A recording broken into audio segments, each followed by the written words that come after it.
Sabe aquela prova forense? Aquele vestígio que a gente vê em casos criminais e que parece resolver tudo? Pois é, por trás de cada um deles existe um manual de regras e ele é super rigoroso. É como se fosse um roteiro, sabe? Para garantir que a ciência fale a língua da verdade sem nenhuma margem para erro. E aí fica a grande pergunta, né? Quando uma evidência fala, quem é que garante que ela está contando a história certa? A resposta para isso está num conjunto de procedimentos, todos eles meticulosamente padronizados. Hoje, a gente vai dar uma espiada nesse livro de regras oficial. Estamos mergulhando nos procedimentos operacionais padrão de medicina legal e odontologia forense. É um documento fundamental do Ministério da Justiça e Segurança Pública aqui do Brasil. Dá para pensar nele como um manual de instruções que guia cada passo de um perito. Certo, vamos lá. Para começar, a gente precisa entender por que essas regras padronizadas são tipo assim o alicerce de toda a ciência forense. É o que a gente pode chamar de um projeto para a verdade.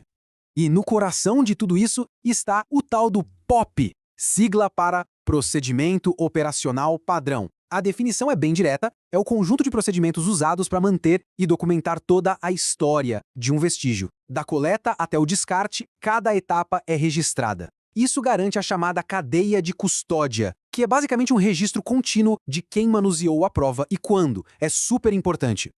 E olha, os objetivos disso vão muito além da parte técnica. O ponto crucial é criar uma uniformidade na produção de provas no país inteiro. É garantir os direitos de todo mundo que está envolvido, é espalhar as boas práticas e, fundamentalmente, é fortalecer a proteção dos direitos humanos. No final das contas, não é só sobre ciência, né? É sobre justiça.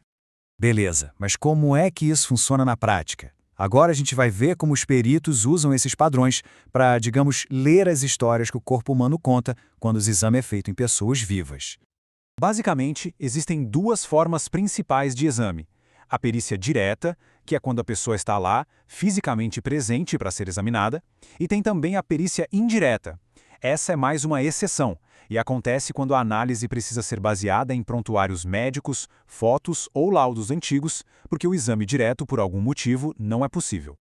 Mas sabe, o que é realmente interessante aqui é o lado humano do procedimento. A norma exige que seja criado um ambiente acolhedor, empático e confidencial. O objetivo é bem claro: evitar a revitimização. Ou seja, evitar que a pessoa passe por todo aquele trauma de novo. O respeito pela dignidade é a prioridade máxima. A técnica do duplo swab para coletar DNA é um ótimo exemplo de como tudo é minucioso. Olha só como funciona. Primeiro, um swab, que é tipo um cotonete estéreo, umedecido com água destilada, é passado na pele. Logo em seguida, um segundo swab, mais seco, passa no mesmo lugar para absorver o que o primeiro deixou. Depois, os dois são secos ao ar antes de serem embalados. Cada passinho é pensado para preservar a integridade da prova. Agora a gente vai para uma área que o cinema adora explorar, a odontologia forense. Vamos descobrir como a ciência de verdade analisa aquela pista deixada em uma mordida. E pode esquecer o improviso das telas. A análise de marcas de mordida usa um kit de ferramentas bem especializado. Tem câmera digital profissional, uma régua famosa chamada ABFO número 2, que serve para dar a escala, alginato para fazer moldes dentários, paquímetros para medições super precisas, tudo para garantir o máximo de exatidão. E aqui vai um detalhe que eu achei fascinante. O procedimento exige que a marca da mordida seja fotografada em dias seguidos. Por quê? Porque uma lesão como um hematoma evolui, a aparência dela muda, e essa mudança, especialmente ali entre o terceiro e o quinto dia, pode fornecer informações valiosíssimas para a análise. E para garantir a imparcialidade, a regra é bem clara. São necessários 2 peritos diferentes. Um examina a marca na vítima e o outro examina o suspeito. Essa separação é crucial para evitar qualquer tipo de viés e garantir uma análise totalmente objetiva.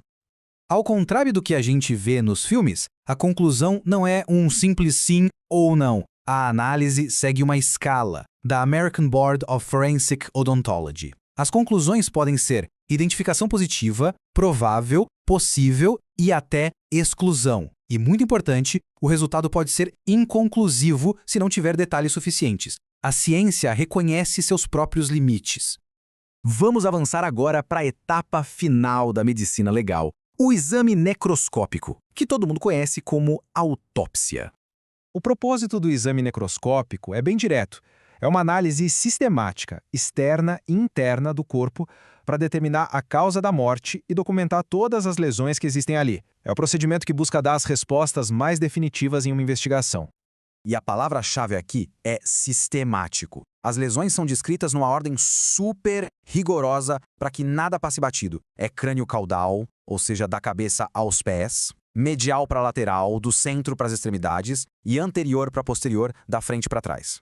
E uma das perguntas mais cruciais que esse exame responde é: a lesão foi feita em vida ou depois da morte? A diferença entre uma lesão em vivo e pós-mortem pode mudar completamente a narrativa de um caso, e o corpo guarda os sinais para fazer essa distinção.